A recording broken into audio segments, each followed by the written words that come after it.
دین اسلام نے ہمیں یہ بتلایا ہے کہ یہاں آنے سے پہلے سب لوگ عالم ارواح میں تھے، اور یہاں آنے کے بعد سب لوگ عالم دنیا میں آ گئے۔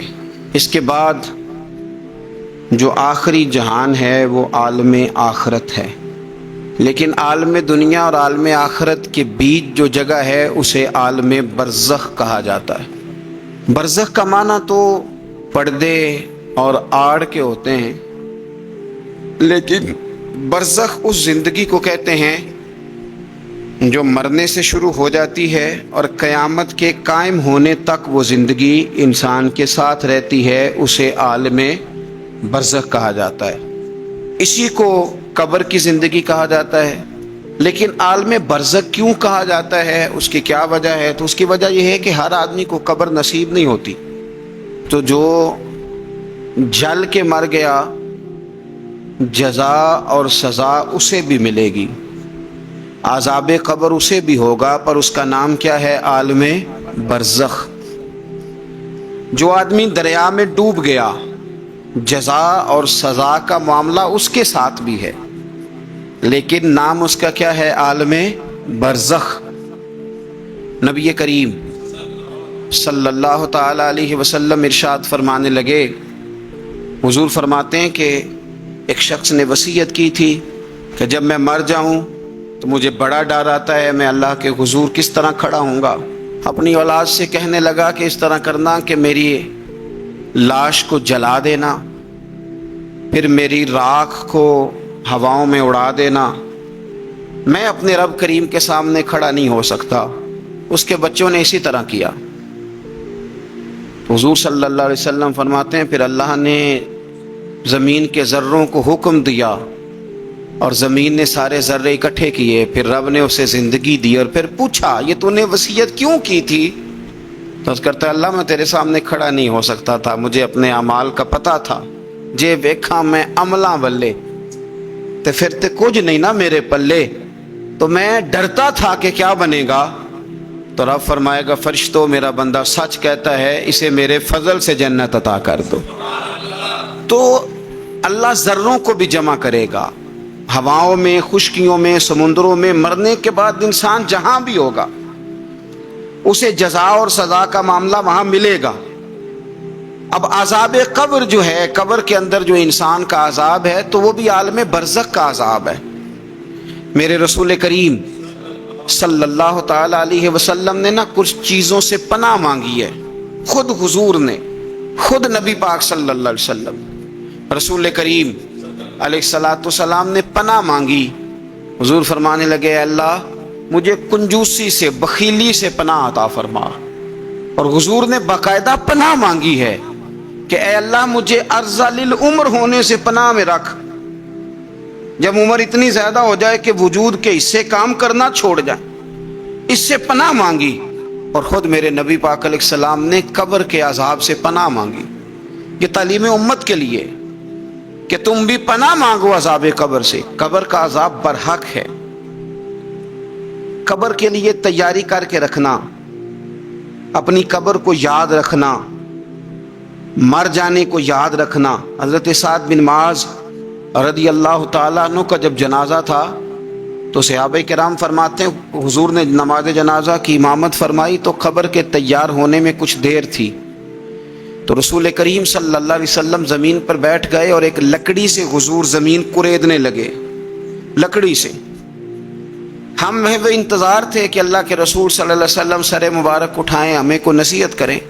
فرماتے حضور نے سر اقدس اٹھایا تو حضور کی آنکھوں میں آنسو تھے، اور رو کے حضور فرمانے لگے، رو کے کہ اس قبر کے عذاب سے رب کی پناہ مانگو اور اس کے لیے تیاری کر لو، یہ بڑا سخت دن ہے۔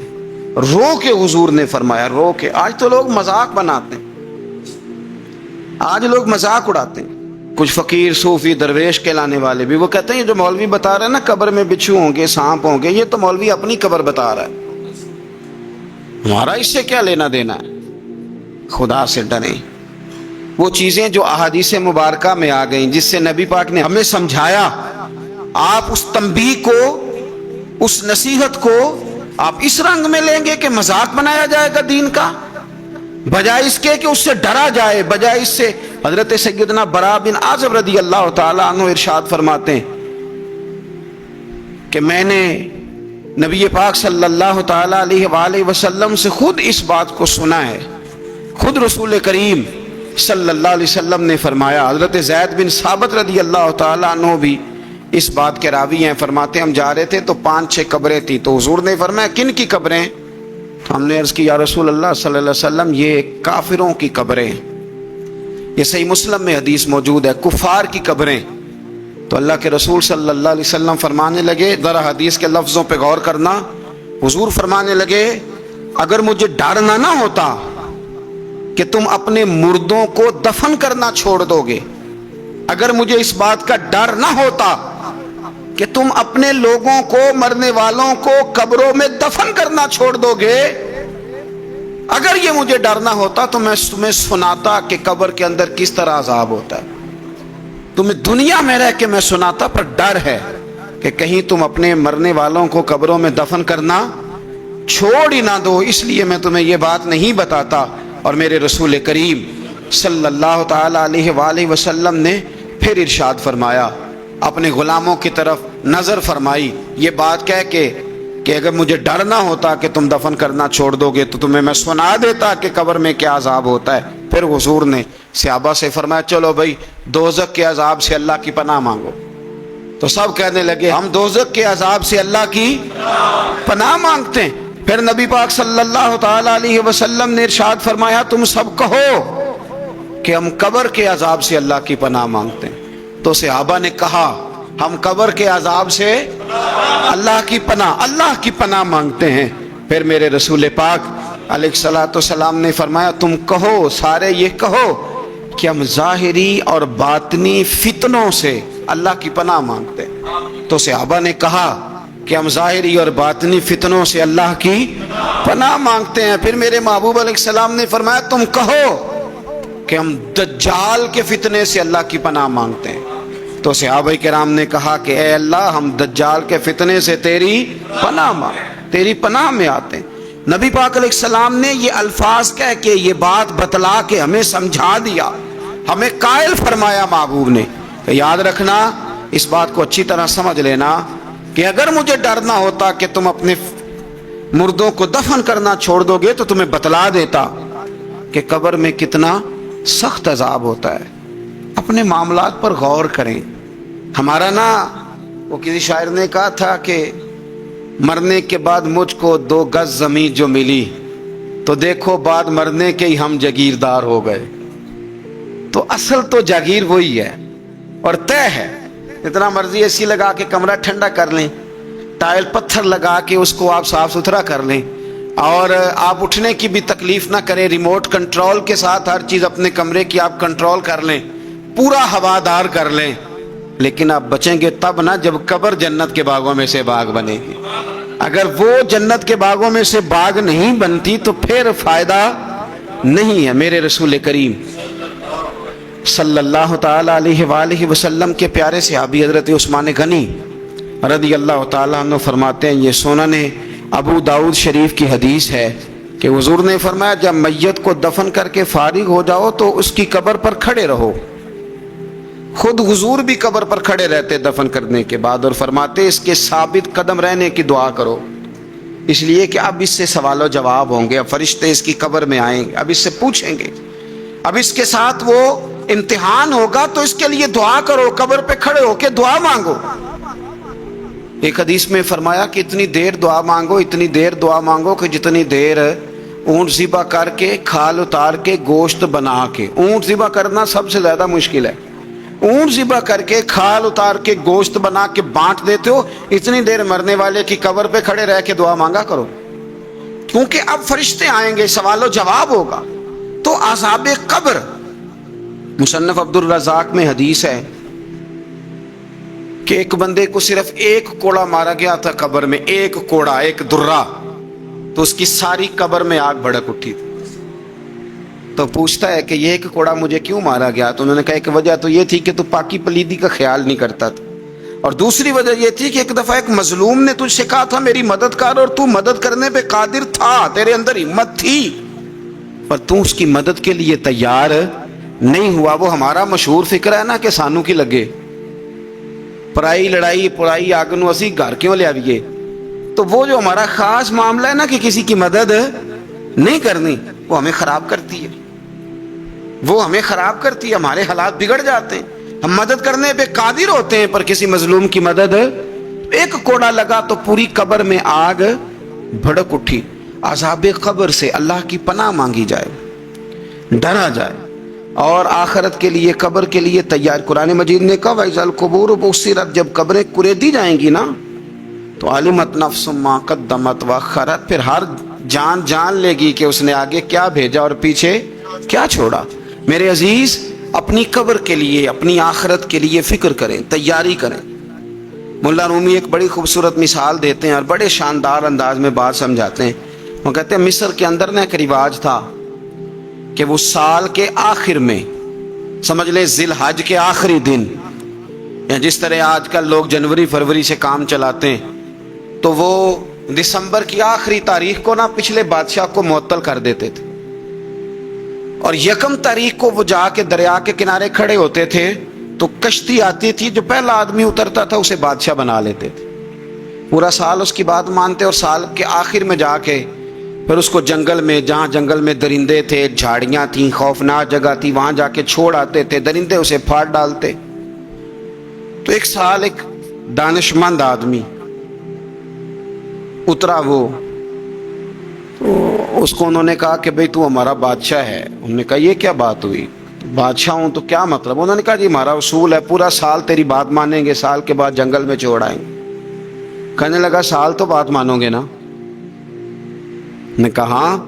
کہنے لگا اچھا پھر سب سے پہلے مجھے وہ جنگل دکھاؤ جس میں تم نے آخر میں چھوڑ کے آنا ہے. پہلے مکان کے پہلے سوسائٹی میں گھر کے پہلے قبرستان کی طرف حاضری. قرآن پاک کی جو ترتیب ہے نا موت و حیات کی, پتہ کس طرح, الذی خلق الموت والحیات, وہ رب جس نے موت اور زندگی پیدا کی. قرآن زندگی کا ذکر بعد میں کرتا ہے, موت کا ذکر ہے. تو ملا رومی کہتے ہیں وہ آدمی کہنے لگا پہلے دکھاؤ نا کہاں سال کے بعد لے کے جاؤ گے. تو انہوں نے جا کے وہ جگہ دکھائی, اس جنگل میں سال کے بعد ہم نے آپ کو لے کے آ کے چھوڑنا ہے. تو کہنے لگا ختم ہو گئی بات, اسی جنگل میں چھوڑو گے نا, کوئی اور تو نہیں. کہا جی اسی میں چھوڑیں گے. کہنے لگا بالکل ٹھیک ہے. پہلا حکم تخت پہ بیٹھ سے اس نے یہ کیا کہ جنگل کے اندر جتنی خاردار جھاڑیاں ساری کاٹ دو. اس جنگل میں جہاں آخر میں جانا ہے وہ ساری جھاڑیاں کاٹ دیں. پھر کہنے لگا جتنے درندے ہیں نا جہاں وہ سارے مار دو. درندے مار دیے. کہنے لگا اب ہل چلاؤ, کیاریاں بناؤ, پھول لگاؤ, گلاب لگاؤ, چنبیلی لگاؤ, کرو اس کے اندر خوشبوئیں. وہ سارا سال وہ باغ کی تیاری کرتا رہا. سال کے بعد انہوں نے چارپائی پہ باندھا. جب اس باغ میں لے کے جا رہے تھے تو پرانے بادشاہ کہتے تھے نہیں میں نے نہیں جانا, چھوڑ دو, اتار دو, معاف کر دو. یہ پتہ کیا کہہ رہا تھا, کہہ رہا تھا عجلونی, ذرا جلدی کرو, ذرا جلدی کرو, جلدی کرو, مجھے لے جاؤ قبر میں اور جلدی سے مجھے وہاں چھوڑ کے آؤ جنگل میں. کیوں بھلا؟ اس لیے کہ اس نے فارغ بیٹھ کے موج نہیں کی, اس نے اپنی آخری جگہ کے پھل پودوں کی تیاری کی. او میرے بھائی, ہمارے پاس پیسہ آتا ہے تو گاڑی نہیں آتی ہے. اگر تھوڑا پیسہ زیادہ بڑھ گیا تو چلو وہاں بھی پلاٹ لے لو. کوئی بندہ بھی اپنی آخرت کے لیے, قبر حشر کے لیے سوچنے کو تیار. جتنے مکان آپ نے بنانے ہیں نا, بچوں نے بعد میں لڑنا ہے, انہوں نے کہنا کارنے والا ابا مجھے کہہ گیا تھا کارنر والا تیرا ہے, نے کہا تھا مجھے ابا جی, مجھے کہہ گئے تھے کہ تم پہلے بڑا ہو گیا تھا, تو کمائی کرنے لگ گیا تھا, لہذا یہ سارا تیرا ہی ہے. وہ سب کو کوئی نہ کوئی بات ابا کان میں کہہ ہی جاتا ہے. سب نے اپنے حصے کی کوئی نہ کوئی بات یاد کی ہوتی. ابا نے کہاں جانا ہے؟ جہاں حالت بڑی خراب ہے, جہاں حالات بڑے پیچیدہ ہیں. مہربانی فرمائیں, وہ جو تیاری ہے نا آخرت کی, یہاں رہ کے قبر کی تیاری کریں, یہاں رہ کے وہاں کے کیڑے مکوڑے ماریں, پھر وہاں جانے میں کوئی پریشانی نہیں ہوگی. پھر تو بندہ بھاگ کے جائے گا, بندہ بھاگ کے جائے گا. میں سنیا رات قبر دی کالی, تو پھر کہنے لگے میں تے بھی سنیا اتھے اونے ہونا جدے موڈے کملی کالی. تو یہ تو تب ہے نا کہ جب آپ نے اس کے لیے کچھ تیاری کی ہو. میرے رسول کریم علیہ السلام نے مومن کی قبر کا حال بھی بتایا. یہ تو ہے نا عذاب ان لوگوں کے لیے جو نافرمانی کرنے والے ہیں، یہ ان کی قبر کا حال بتایا۔ تو سنن ترمذی میں، صحیح ابن حبان میں حضرت ابو ہریرہ رضی اللہ تعالیٰ عنہ بیان کرتے ہیں کہ حضور صلی اللہ علیہ وسلم نے فرمایا جب میت کو قبر میں رکھا جاتا ہے تو اس کے پاس سیاہ رنگ والے اور نیلی آنکھوں والے دو فرشتے آتے ہیں اور اس کو اٹھا کے بٹھاتے ہیں۔ باقی حدیثوں میں 3 ہی سوال ہیں، لیکن اس حدیث میں حضور نے فرمایا انہوں نے بس میرے بارے میں ہی پوچھنا ہے، اٹھا کے بس میرے بارے میں صرف یہ پوچھنا ہے، بتا مدینے والے محبوب کے بارے میں دنیا میں کیا کہا کرتا تھا، کیا کہا کرتا تھا ان کے بارے میں دنیا میں۔ تو اعلیٰ حضرت بریلوی تو کہتے ہیں، میں نے تو کہہ دینا ہے، سرور کہوں کہ مالک و مولا کہوں تجھے، باغ خلیل کا گل زیبا کہوں تجھے، تیرے تو وصف عید تناہی سے ہیں بری، حیران ہوں میرے شاہ میں کیا کیا کہوں تجھے، لیکن رضا نے ختم سخن اس پہ کر دیا، خالق کا بندہ خلق کا آقا کہوں تجھے۔ اور پیر میر علی شاہ صاحب کہتے ہیں میں نے وہاں یہ کہنا ہے کہ مکھ چند بدر شاہ شانی ہے تے متھ چمک دی لاٹ نورانی ہے، کالی زلف تے اکھ مستانی ہے، مخمور اکھی ہیں مد بھریاں، سبحان اللہ، ما اجمل کا ما اکمل کا ما احسن کا، تے کتھے میرے علی کتھے تیری ثنا، مشتاق اکھیں کتھے جاڑی۔ تو نبی پاک علیہ السلام فرماتے ہیں میرے بارے میں پوچھیں گے، میرے بارے میں۔ ویسے بھی ایک سوال لازمی ہوتا ہے نا، یہ والا سوال لازمی ہے، من ربو کا پوچھ کے نا تو جنت جہنم کا فیصلہ نہیں، ماں دینوں کا پوچھ کے جنت جہنم کا فیصلہ۔ ہاں بات اگر ختم ہونی ہے تو مدینے والے کے سوال پہ ختم ہونی، اس لیے کھل کے نعتیں پڑھا کرو، راج کے درود پڑھا کرو، یہ بات یاد رکھیں، یہ فیصلہ حضور کی ذات پہ ختم ہونا ہے۔ میرے نا وہ شکایتیں کرتے ہیں نا لوگ آ کے، تو ایک بچی کو ہمارے ہاں داخل کرانے کے لیے ایک صاحب لے کے آئے، تو کہنے لگے بڑا عرصہ اسے فلانے مدرسے میں داخل کرایا، سوائے نعتوں کے کچھ بھی نہیں سیکھا اس نے۔ تو میں انہوں آکھیا چاچا جی جڑی اصل کام سی وہ تو سیکھ گئی ہے نا تہاڈی بچی، قرآن و سنت بھی حضور کی نعت ہی ہے، لیکن آپ کو پتہ ہے کہ بات ختم مدینے والے کی نعت پہ ہی ہوتی ہے، حضور کا پیار اصل ہے۔ تو حضور فرماتے ہیں میرے بارے میں پوچھا جائے گا، وہ کہے گا کہ ان کے بارے میں کیا پوچھتے ہو، اشہد ان لا الہ الا اللہ واشہد ان محمدن عبدہ ورسولہ۔ تو فرماتے ہیں پھر اسے نا ایک طرف کھڑکی کھولی جائے گی تو جہنم کا دروازہ دکھایا جائے گا اور اسے کہا جائے گا اگر تو سوالوں کے صحیح جواب نہ دیتا تو دوزخ میں جاتا، لیکن اب تو نے صحیح جواب دیے ہیں۔ تو حضور فرماتے ہیں اس کی قبر 70 گز چوڑی اور 70 گز لمبی کر دی جائے گی۔ کتنی جی؟ مسجد میں اے سی والے حال میں جگہ مل جائے تو بندہ بڑا سکھی رہتا ہے، اور صبح جائے بینک اور پہلی لائن میں موقع مل جائے تو بندہ بڑا سکھی رہتا ہے کہ میرا جاتے ہی کام ہو گیا۔ او خدا کے بندے، قبر بندے کی قبر، مکان اچھی سوسائٹی میں اچھا خستہ اور سستا مل جائے تو بندہ کہتا ہے کہ سودا بڑا باریدہ لب گیا، بھائی بڑا کمال ہو گیا، مزہ نہیں آ گیا۔ قبر 70 گز لمبی اور 70 گز چوڑی، اور یہ ترمذی شریف پڑھ رہا ہوں، بڑی مزیدار حدیث۔ نبی پاک صلی اللہ علیہ وسلم فرمانے لگے پھر اس کی قبر کو نور سے بھر دیا جائے گا۔ حضور کو پہچان گیا نا، قبر نور سے بھر دی گئی اور جب 70 گز لمبی کر دی گئی تو بڑے پیارے لفظ ہیں حدیث کے۔ حضور فرماتے ہیں وہ بندہ پھر فرشتوں سے ایک بات کہے گا، عربی میں بھی ہے اردو میں بھی ہے، وہ میرا دل کرتا ہے پنجابی میں بتاؤں۔ وہ نا فرشتوں سے وہ بندہ کہتا ہے جب قبر ہو گئی نا 70 گز لمبی 70 گز چوڑی اور نور سے بھر گئی، قربان جائیں، حضور فرماتے ہیں وہ مردہ وہ جو قبر میں پہنچا ہے، جب اس کی قبر کو یہ شان ملتی ہے تو فرشتوں سے پتہ کیا کہتا ہے؟ کہتا ہے میں گھر نہ دسا وہاں جا کے، یہ ذرا گھر نہ بتاؤں دوڑ کے، یہ ذرا میں اپنے گھر بتاؤں بھاگ کے کہ اللہ نے بڑی خیر کر دی، اپنی اماں نو دسا وہاں، اپنی اماں نو میں بچوں کو بتا کے آؤں کہ موج بن گئی ہے، میں بتاؤں اپنی بیوی کو، بتاؤں اپنے بہن بھائیوں کو، میں کار نہ دسا وہاں۔ قربان جائیں میرے رسول کریم علیہ السلام فرماتے ہیں فرشتے اس سے کہتے ہیں نہیں تو کسی کو نہ بتا، نم کا نومت العروس، تو اس طرح سو جا جس طرح پہلی رات کی دلہن سویا کرتی، وہ بڑے چاؤں میں سوتی ہے، وہ بڑے پریم میں سوتی ہے، نئی زندگی کا آغاز ہوتا ہے تو سوتی ہے، اور فرشتے کہتے ہیں اب تجھے وہی آ کے جگائے گا جو تیرے اہل میں تجھے سب سے زیادہ محبوب ہوگا، جو تجھے سب سے زیادہ محبوب ہوگا۔ میرا تو ایمان ہے کہ ہمیں تو قبر سے آ کے جگائیں گے بھی مدینے والے رسول، کہیں گے آؤ غلاموں چلے، آؤ غلاموں۔ اور وہ کشمیر کے رومی وقت نے میاں صاحب نے کہا تھا بعد مرن دے قبر میری تے میرے اپیرا جے کر پامے پھیرا۔ آپ حسن دیکھیں کلام کا اور انداز دیکھیں، بعد مرن دے قبر میری تے میرے اپیرا جے کر پامے پھیرا، تے قبر دے وچوں ہڈیاں اٹھ کے مجرا کر سن تیرا۔ ایک دفعہ آ تو صحیح، میں لوگوں کو وجد کر کے دکھاؤں گا کہ دیکھو نا وہ آج آئے ہیں، وہ آئے ہیں میرے مزار پہ، آج دیکھو ذرا رنگ تو دیکھو کس طرح نرالا اور انوکھا ہو گیا، وہ خود آئے ہیں۔ مومن کی قبر جنت کا باغ بنے گی، اسے نوازا جائے گا، اسے دیا جائے گا، اسے عطا کیا جائے گا، اسے کہا جائے گا تو سو جا، تو نیند پوری کر، نیند پوری کر۔ میرے عزیز کچھ لوگ ایسے ہیں جن سے عذاب قبر ہوگا ہی نہیں۔ میرے رسول کریم صلی اللہ تعالی علیہ وسلم نے ارشاد فرمایا کہ جو اللہ کے رستے میں شہید ہو گیا، یہ سنن نسائی میں موجود ہے، اسے عذاب قبر نہیں ہوگا، بلکہ ایک حدیث میں تو فرمایا حساب کتاب ہی نہیں ہوگا، اللہ بغیر سوال جواب کے جنت عطا فرما دے۔ کچھ لوگوں کو نا لوگوں کی بخشش پہ بھی مسئلہ ہی بنتا ہے کہ کوئی بخشا نہ جائے۔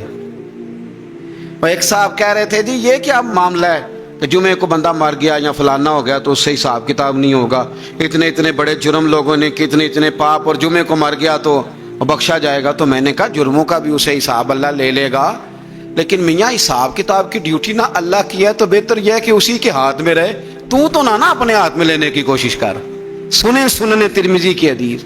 ہمیں پتہ نہیں کیا مصیبت ہے، ہمیں پتہ نہیں کیا مسئلہ ہے۔ ایک جنازے سے میں نکلا، آپ یقین کریں کبھی کبھی کلیجہ پھٹ جاتا ہے۔ میں ایک جنازے سے نکلا تو میرے ساتھ ایک بندہ جنازہ پڑھ کے نکلا تو کہنے لگا جی پیر صاحب دیکھیں آج کتنی دنیا آئی ہے، حالانکہ یہ بندہ اس طرح کا تھا، اس طرح کا تھا، اس طرح کا تھا۔ میں نے اسے کہا یار تجھے تو فکر ہی لگ گئی ہے کہیں جنت میں چلا ہی نہ جائے، شرم آنی چاہیے ہمیں۔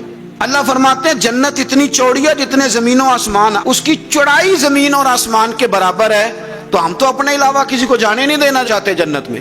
اور بس کریں، جنت خدا کا فضل ہے، اور اللہ فرماتے ہیں میرا فضل میں جسے چاہتا ہوں عطا کرتا ہوں۔ یہ سنن ترمذی کی حدیث، اور اس کے راوی حضرت عبداللہ ابن عمر رضی اللہ تعالیٰ عنہ، نبی پاک علیہ السلام نے فرمایا جو مسلمان جمعے کے دن یا جمعے کی رات کو فوت ہو اس کو اللہ تعالیٰ قبر کی آزمائش سے محفوظ رکھتا ہے۔ جو جمعے کی رات فوت ہو جائے یا جمعے والے، یعنی جمعے رات اور جمعے کی درمیانی رات چلا جائے یا جمعے والے، تو اللہ اسے عذاب قبر سے، تو میرے عزیز جو بندہ شہید ہو اس سے عذاب قبر نہیں ہوتا، جو آدمی جمعے کے دن یا جمعے کی رات چلا جائے اسے بھی عذاب قبر نہیں ہوتا۔ اور میرے رسول کریم صلی اللہ تعالی علیہ وسلم نے فرمایا جو بندہ ایک دن اور ایک رات، یہ حدیث صحیح مسلم میں، سنن ترمذی میں، مصنف عبد الرزاق میں موجود ہے، ایک دن اور ایک رات اللہ کی رضا کے لیے اسلامی سرحد پہ پہرا دے۔ میں اور آپ سوئے ہوئے ہیں، لیکن وہ لوگ جو فوجی بارڈروں پہ کھڑے ہیں، دیکھو مدینے والے محبوب کس کس پہ کرم فرماتے ہیں۔ ساری عمر نہیں، 24-25 سال کی سروس نہیں، فرمایا ایک دن اور ایک رات اللہ کی رضا کے لیے جو اسلامی سرحد پر پہرا دے، مسلمانوں کو کافروں سے بچائے، رب اسے عذاب قبر نہیں دے گا، اسے اللہ تعالیٰ اپنے فضل سے معاف فرما دے گا۔ ایک رات اور ایک، تو آپ کیا سمجھتے ہیں کہ ان فوجیوں کی کوئی چھوٹی شان ہے، ان کا کوئی چھوٹا مرتبہ ہے؟ ایک دن اور ایک رات اگر یہ پہرا دیں تو اللہ انہیں اتنا انعام عطا کرتا ہے۔ اسی طرح سن لو، یہ ذرا غور سے سننا، ابن ماجہ کی حدیث، اور اس کے علاوہ مسند ابو یعلا میں موجود حدیث کے راوی حضرت ابو ہریرہ رضی اللہ تعالی عنہ، حضور صلی اللہ تعالی علیہ وسلم نے فرمایا جو شخص بیماری سے فوت ہوا، جو شخص، قربان جاؤں میرے محبوب نے بیماری کا نام ہی نہیں لیا، فرمایا کوئی بھی بیماری ہو، فرمایا جو آدمی بیماری سے فوت ہوا اللہ اسے شہادت کی موت عطا فرمائے گا۔ اور وہ عذاب قبر سے اور قبر کے امتحان سے بھی محفوظ رہے گا. اور حضور فرماتے ہیں اس کو صبح اور شام جنت کے باغوں میں سے رزق دیا جائے گا. جو کسی بھی بیماری سے مرا، لوگ کہتے ہیں دیکھو جی بڑا تانگ ہو کے دنیا سے گیا ہے، تو اس بندے کو بھی عذاب قبر نہیں ہوتا. اسی طرح جو بندہ سورہ ملک پڑھتا ہے، سنن ترمذی میں حضرت ابن عباس سے روایت ہے کہ حضور صلی اللہ علیہ وسلم کے ایک صحابی نے ایک جگہ خیمہ لگایا تو وہاں سورہ ملک پڑھنے کی آواز آتی، کوئی بندہ پڑھنے والا نظر نہیں آتا تھا. جب حضور کی بارگاہ میں عرض کیا تو فرمایا وہاں قبر تھی اور قبر کے اندر بیٹھ کے میرا صحابی سورہ ملک کی تلاوت کر رہا تھا. اگر ہمیں خسرہ نمبر یاد ہو جاتا ہے نا اپنی جگہ کا، اور ہمیں پتہ ہوتا ہے کہ میرے والا حصہ کتنے کروڑ کا ہے، اگر ساری کہانیاں ہمیں یاد ہوتی ہیں تو سورہ ملک بھی ہمیں یاد ہو سکتی ہے. موبائل پہ اس کو ریکارڈ کر لیں، پھر اس کو سنیں کبھی بھی سورہ ملک میں. اور ہمارے سلسلہ عالیہ میں تو سورہ ملک وظیفہ ہے. ہمارے الوظیفۃ الکریمہ میں اعلیٰ حضرت نے لکھا ہے کہ رات کو سورہ ملک اور سورہ یاسین کے بغیر سونا نہیں. سورہ ملک اتنی شاندار صورت ہے کہ نبی پاک صلی اللہ علیہ وسلم نے فرمایا یہ قیامت کے دن اللہ کی بارگاہ میں ناز سے جھگڑا کرے گی اور کہے گی اے اللہ یہاں تو میرے پڑھنے والے کو جنت عطا فرما یا مجھے قرآن پاک سے علیحدہ کر دے. تو رب کریم پھر اپنے فضل سے پڑھنے والے کو جنت عطا کرے گا. اللہ کریم ہمیں سمجھنے کی توفیق عطا کرے. آخر دعوانا الحمدللہ.